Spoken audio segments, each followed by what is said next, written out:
जिंदगी जैसे पहेली, जैसे कि कोई सहेली।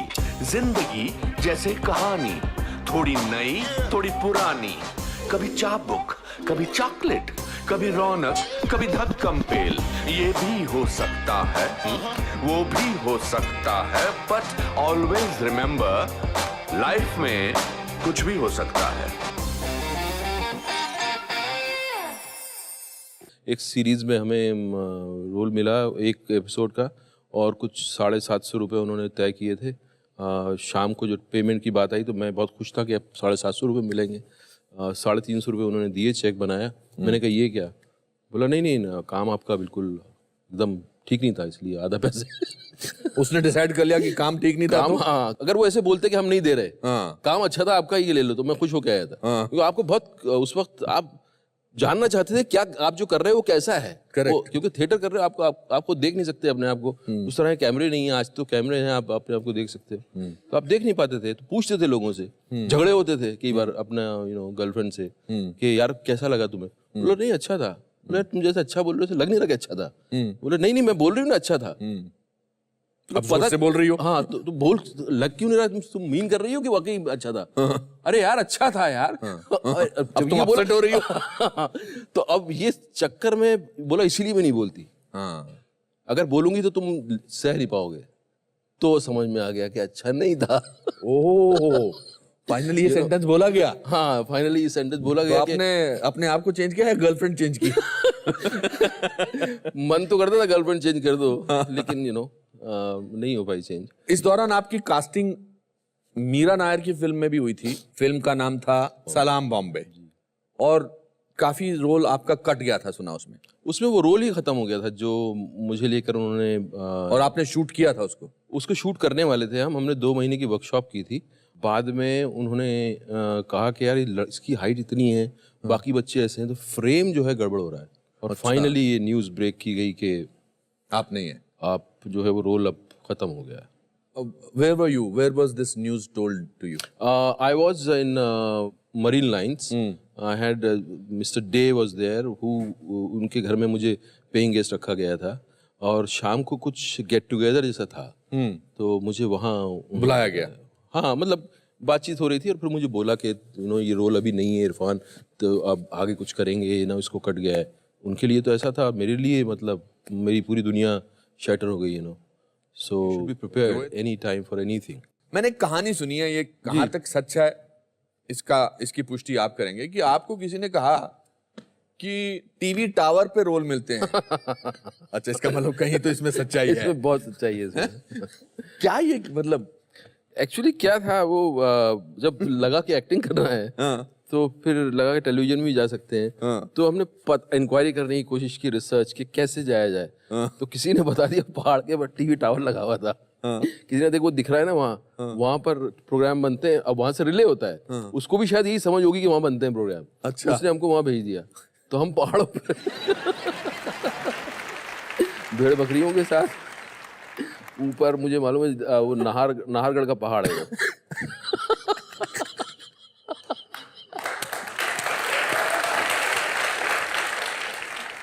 पहुंचे तो वहां कुछ भी नहीं है, वो तो टावर है, उसके आसपास से लोहे का तार लगा हुआ है, बस खत्म।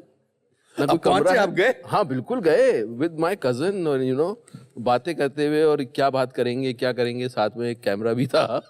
फोटो खींचते हुए। कुछ भी नहीं था वहाँ, तो वो कुछ नहीं था, तो हम वहाँ फिर बिजी हो गए। मेरा कजन बोलने लगा यहाँ खजाना है। अच्छा। बोला ये पुराने किले होते हैं, यहाँ खजाना होता है, तो चल खजाना ढूंढते हैं। तो हम फिर वहाँ भटक गए उसमें, खजाना ढूंढने में, दिन वापस आ गए। तो ऐसा। क्या बात है, मानना पड़ेगा, मासूमियत की इंतहा है। You did Chanakya and Bharat एक खोज, बट आप उकता गए थे।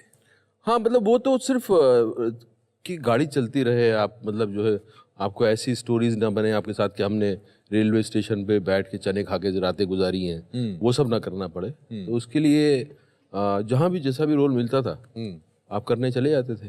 और फिर एक 10-11 साल का एक लंबा वक्फा जी, टेलीविजन, जहाँ कुछ नहीं हुआ जी, ऑलमोस्ट। टेलीविजन चलता रहा बस। हाँ, टेलीविजन चल रहा था, मगर कोई फिल्म नहीं आ रही। नहीं।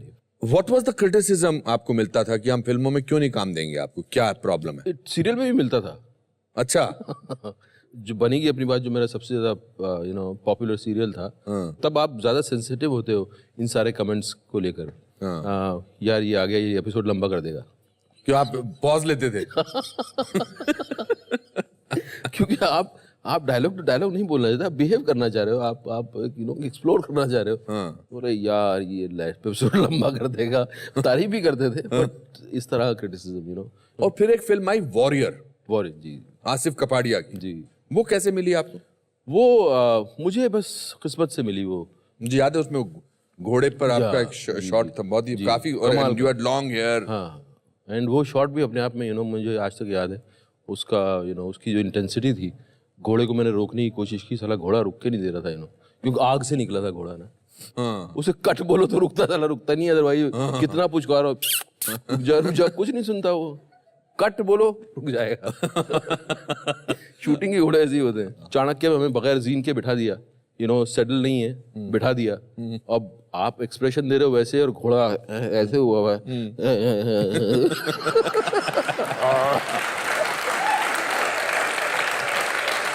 तो आपको अंदाजा नहीं है कि अब एक फिल्म थी परंपरा, यश जी ने बनाई थी।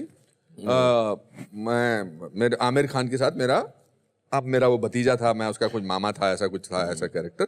और घोड़े की दौड़ थी, और यश जी ने मुझे पूछा, तो घोड़ा चला दिया? मैंने कहा अभी कौन, मैं 50-50 शिफ्टें करता था, 2 घंटे के लिए यहाँ जाता था। मैंने कहा हाँ करा लूंगा सर, मैं कर लूंगा। तो जहां तक तो घोड़े पर बैठने तक का सवाल था, वहां तो ऐसा लगा कि ये जॉकी है।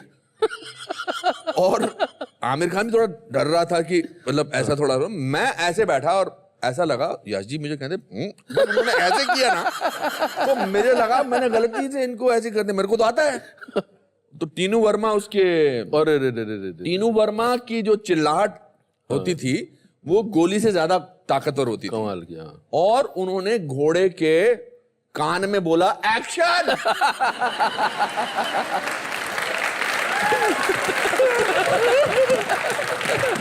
और जो तो मुझे फर्स्ट नहीं आना था, आमिर को फर्स्ट आना था दौड़ में, मगर मैं फर्स्ट आया और मेरा ऐसा था पीछे।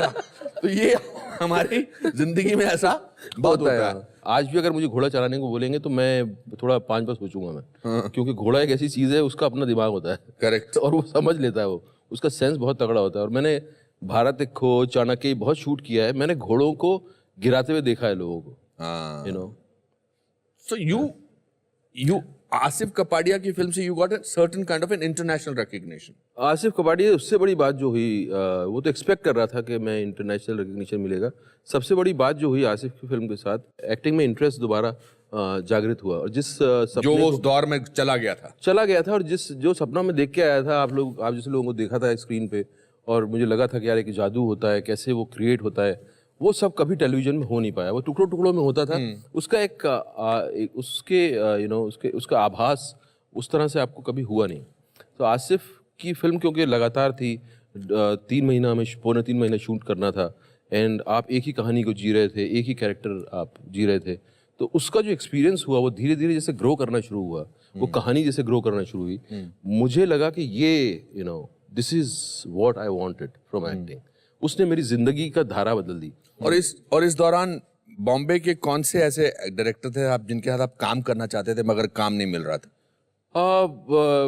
शशिलाल नायर एक डायरेक्टर थे जो थोड़ी नए किस्म की फिल्म, जो नाना के साथ बनाते थे, अंगार वगैरह। फिर रामू आ गए थे। मगर you never decided to meet somebody like Yash Chopra, Subhash Ghai. वो आपको अंदाजा था कि इन फिल्मों में आपकी जगह नहीं है। मिलने जाने में मुझे थोड़ी सी दिक्कत होती थी, क्योंकि उससे ना क्योंकि मैं बोलने में बहुत अच्छा नहीं था। मैं अपना कोई इम्प्रेशन बनाऊं या किसी को इम्प्रेस करूं,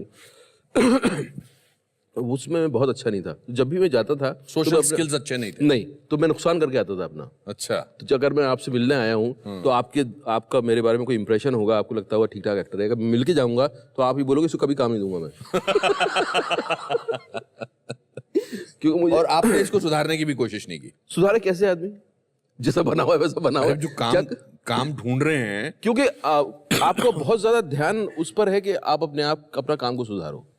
और फिर आपने विशाल भारद्वाज की मकबूल मकबूल, हाँ, उसके बाद एक सिलसिला फिल्मों का बढ़ता चला गया। उसमें थोड़ा वक्त लगा क्योंकि उस वक्त वो दौर शुरू नहीं हुआ था, उतने बहुत सारे डायरेक्टर उस तरह के थे नहीं। आज जैसे माहौल बन गया है, हर बहुत सारे डायरेक्टर हैं जो अलग तरह से कमर्शियल सिनेमा को डिफाइन करने की कोशिश कर रहे हैं। उस वक्त कम थे ऐसे। तो बट वो मेरे लिए माइलस्टोन है। उसने मुझे पहली बार एक लव स्टोरी करने का मौका दिया। हालांकि वो उस तरह की रोमांटिक उस तरह की नहीं थी, बट उसने मुझे एक लव स्टोरी जीने का मौका दिया, जो कमाल का एक्सपीरियंस था। मगर you did another film called सहर। हासिल उसके पहले की थी मैंने। हासिल मकबूल से पहले की थी। बहुत अच्छी फिल्म थी। वही देख के उन्होंने, विशाल साहब ने मुझे कास्ट किया। विशाल साहब से मैं शायद किसी स्कूल में मिला था, हम दोनों के बच्चे एक ही स्कूल में थे शायद। तो मैंने बोला था कि आप मेरी फिल्म है, आप प्लीज़ देखिए ना, तो स्क्रीनिंग है। तो उन्होंने देखा एंड देन उनका कुछ फ़ोन नहीं आया। मैं वेट करता रहा। फिर नेक्स्ट डे मैंने फ़ोन किया तो उन्होंने कहा कि यार मैं तो करने ही वाला था फ़ोन। अच्छा। हाँ, मैं तुम्हें करने ही वाला था इरफान। और उन्होंने बोला मैं मैकबेथ बना रहा हूँ। पहला सवाल मैंने उनसे पूछा कि आप मैकबेथ बना रहे हैं, आप उसके गिल्ट को कैसे आपने अडेप्ट किया? फिर उन्होंने बताया बच्चे वाला एंगल, जिस तरह से वो गिल्ट को उन्होंने अडेप्ट किया था, आउटस्टैंडिंग। बहुत अच्छा। उसको पता नहीं है कि बच्चा किसका है।